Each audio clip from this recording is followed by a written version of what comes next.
Aloha fellow Surf Studies scholars, this is Dina Gilio-Whitaker here, and I greet you from San Clemente, California, and I apologize that I couldn't be there. I regretfully couldn't make the trip, but I send this presentation instead, hoping that you will enjoy it.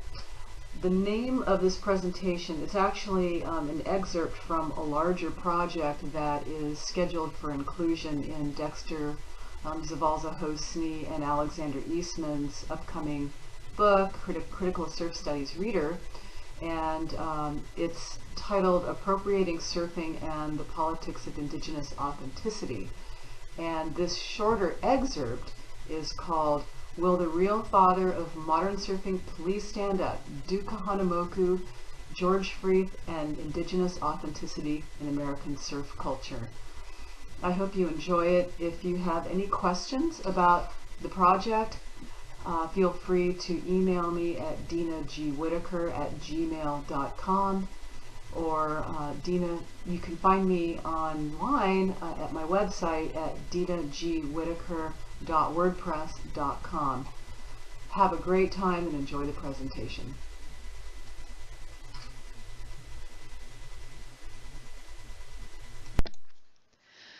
In July of 1885, 3 Hawaiian princes appeared one day as if from nowhere on a beach in Santa Cruz and demonstrated something no one in California had ever seen before, at least not in person: the riding of waves standing up on gigantic planks of hand-hewn wood made from local redwood trees.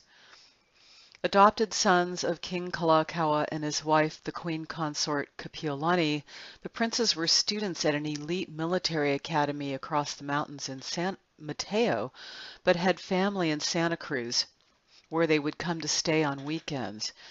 It was customary in Hawaiian Ali'i families to send children abroad for their education, especially in this era of growing military threats to the Hawaiian kingdom, which was the result of deep incursions into the Hawaiian monarchical government by Haole American business interests.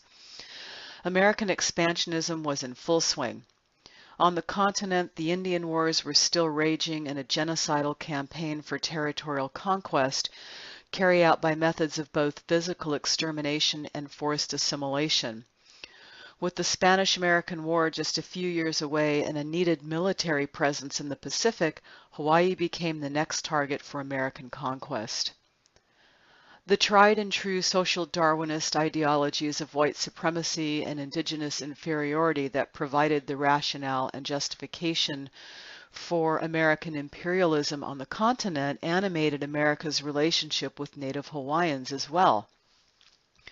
With the groundwork having already been laid by the work of Christian missionaries, aided by the depopulating effects of deadly haole diseases, Native Hawaiian culture was undergoing seismic change through a process of indigenous erasure and haole replacement. This process has been articulated in indigenous historiography in what historian Jean O'Brien has called replacement narratives. Replacement narratives are undergirded by narratives of civilization and modernity.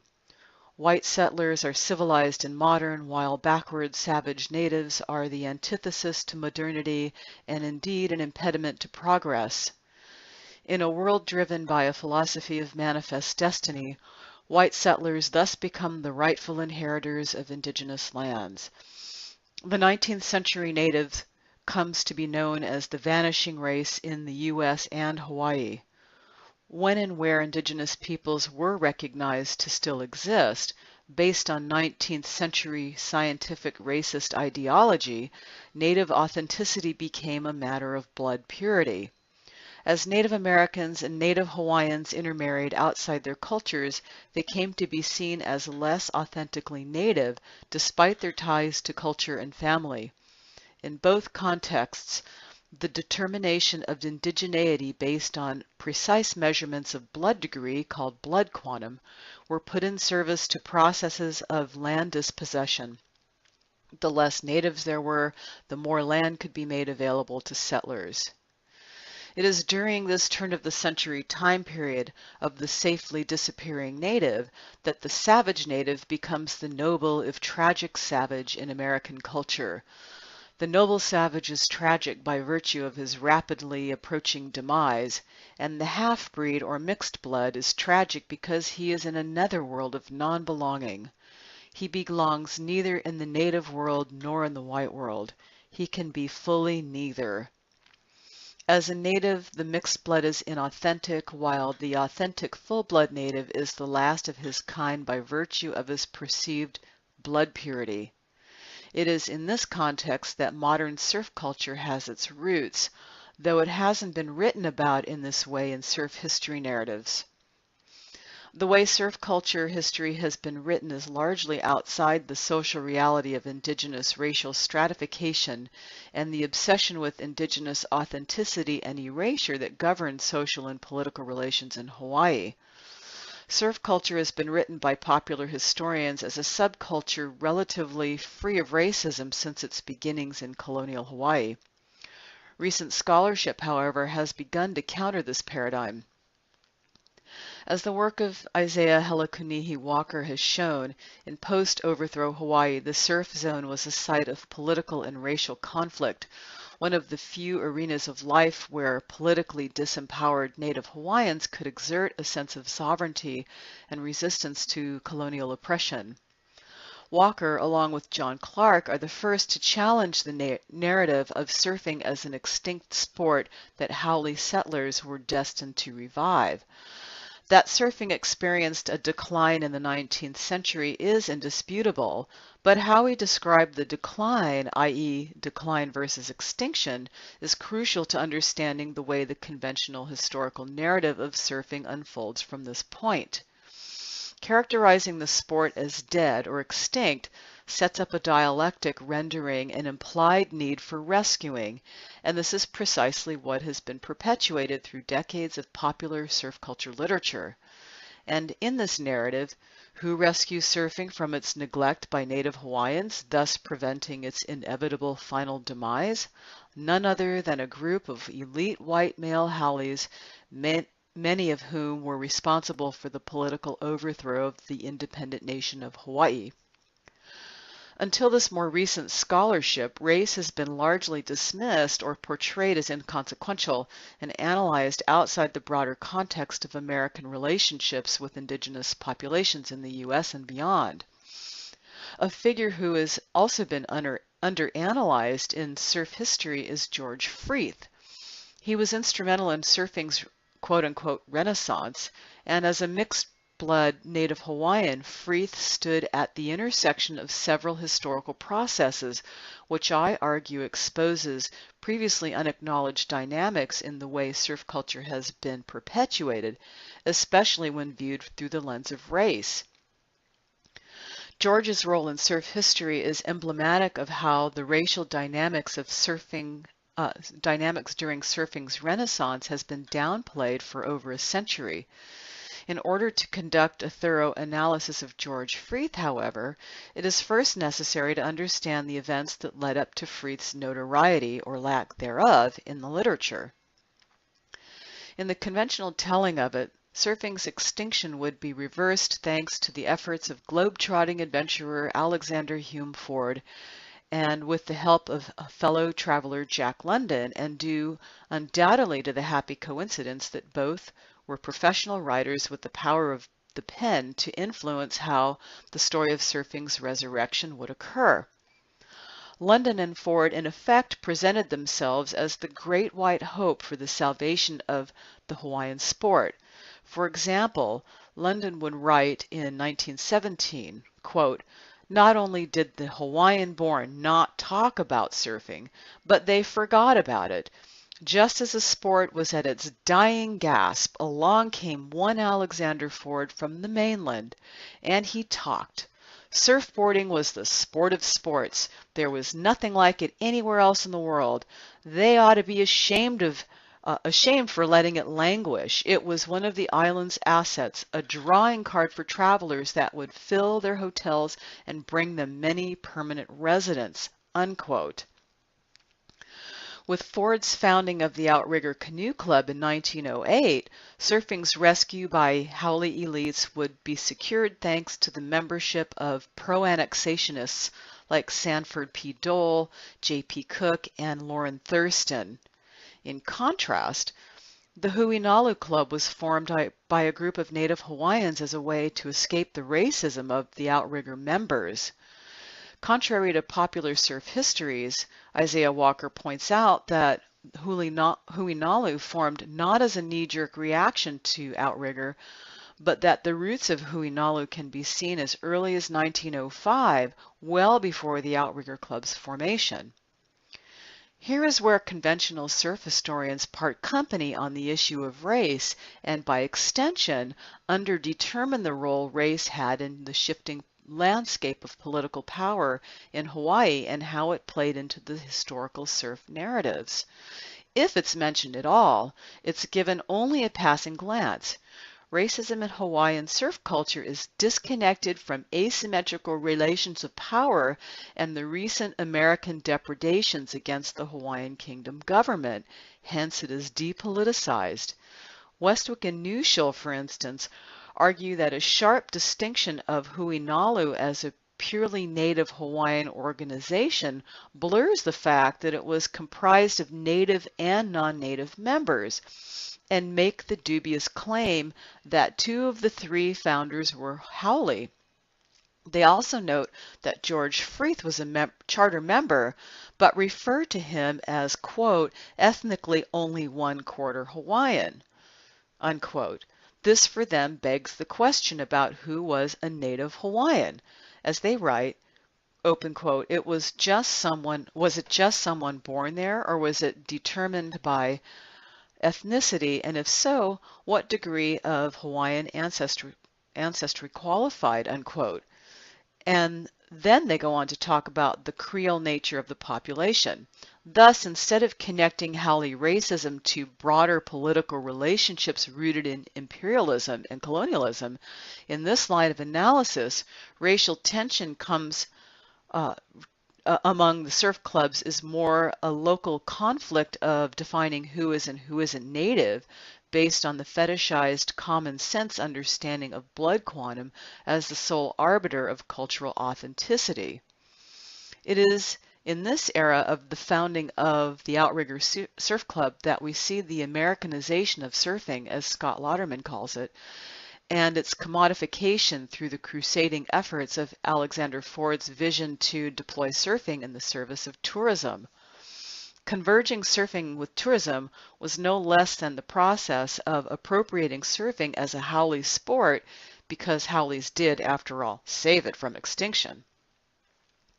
In order to effectively promote surfing as an authentically Hawaiian cultural phenomenon, however, what the nascent tourist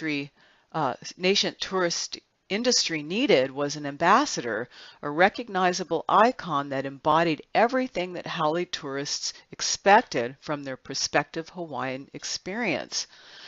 The commercialization of Hawaiian tourism by selling it through the images of surfing in this era, I argue, distinctly marks surfing's transformation from a strictly Hawaiian cultural practice to its emergence as an industry of its own. But because surfing was quote-unquote uniquely Hawaiian, it needed to maintain an image of Hawaiian cultural authenticity and purity for years to come.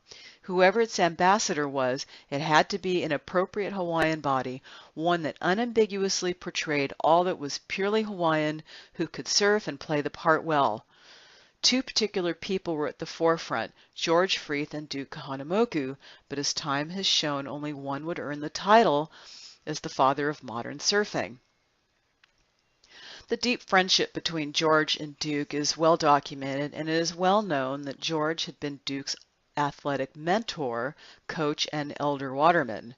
It is widely acknowledged that George was the single most influential force in the revival of stand-up board surfing among Native Hawaiians in Waikiki, that he taught both Ford and London how to surf, and that he single-handedly pioneered surf culture and the art of lifeguarding in Southern California. Both were Native Hawaiian, but there was one big difference. In a logic where a fetishized notion of blood purity equals cultural authenticity, Duke came out on top, ultimately overshadowing George's superior accomplishments in the surfing world. Not only was Duke a full-blood native, as he had descended from Ali'i royal bloodlines as a member of a large, strong, and well-respected Hawaiian family. As unambiguously Hawaiian, Duke embodied everything that was purely, unquestionably Hawaiian. George, on the other hand, while born and raised in pre-overthrow Hawaii and would have been culturally Hawaiian, he was racially mixed. He'd come from a troubled, dysfunctional home life, and to make matters worse, his grandfather, William Lothian Green, had been one of the Haole immigrant businessmen to infiltrate the Hawaiian Kingdom government and played a strong role in the 1893 overthrow. Records of George's ancestry further indicate that George's half-Hawaiian mother, Green's biological daughter, may have been born out of wedlock and seems to have been deliberately kept out of the public's eye. As a prominent businessman and politician, we can reasonably speculate that Green's Ha'apahaole child, George's mother, and their Hawaiian mother had been a secret that needed to be maintained in order to preserve Green's reputation, especially after his marriage to Anna McKibben. In other words, George's lineage raises troubling questions about how George's family may have been perceived by other Hawaiians having descended from what would likely have been seen as a traitor. George's identity would have been further complicated by the fact that he was Hawaiian and would not have been spared the discrimination associated with his Hawaiianness. As mixed-race Ha'apahaole Hawaiians, George's family would have been subject to another qualitatively different type of racism, however, one that constructed their Hawaiianness as inauthentic in the same way the authenticity of mixed-blood Indians would have been dismissed in light of prevailing assimilationist social ideologies and political policies. Lauderman notes that between Duke Kahanamoku and George Freeth, Freeth remains the least known, which for him is surprising since it was Freeth, quote, a mixed-blood Hawaiian, unquote, who was considered the most skilled surfer of the time and who firmly planted the seeds of what would become California's renowned surf culture. Westwick and Newshall wonder why, since Ford's views suggested Haole appropriation of surfing, had Duke risen to such prominence, neglecting Freeth's role in the revival? Quote, one might say that Freeth was neglected precisely because he was more Caucasian than Hawaiian, and that Duke became known as the father of modern surfing because he was a full-fledged native, unquote. Or, stated another way, since surfing had clearly been appropriated as a white man's sport, Freeth could not have been dubbed the modern sports patriarch since his racial profile, read blood quantum, more closely resembled Caucasian than Hawaiian. In a logic where racial purity equals cultural authenticity, he was simply not native enough. To conclude, viewing the master narratives inherent in the conventional origin stories of modern surf culture through the lens of race brings into sharp relief the relationship between appropriation and authenticity. In this equation, the cultural appropriation of the Hawaiian sport of surfing and the politics that surround it are grounded in a logic where cultural authenticity equals racial purity. Surf culture's fixation on authenticity arises out of the same American racial anxiety that mobilized whites to, quote-unquote, go native at various points in history, and is one particular form of appropriation. In the highly racialized environment of fin de siècle colonial Hawaii, discourses and images of Hawaiian authenticity coupled with histories of the Haole rescue of surfing lay the groundwork for perpetual appropriation vis-a-vis ever-unfolding surf cultural, textual, and visual representations. In the context of settler colonialism, Appropriation is always about the continual remaking of indigenous space into settler space on both the material and discursive levels, both culturally and politically. American serf culture is thus reflective of and complicit in larger colonial projects to ongoingly dispossess indigenous peoples, in this case Kanakamaali, of their ancestral places and culture.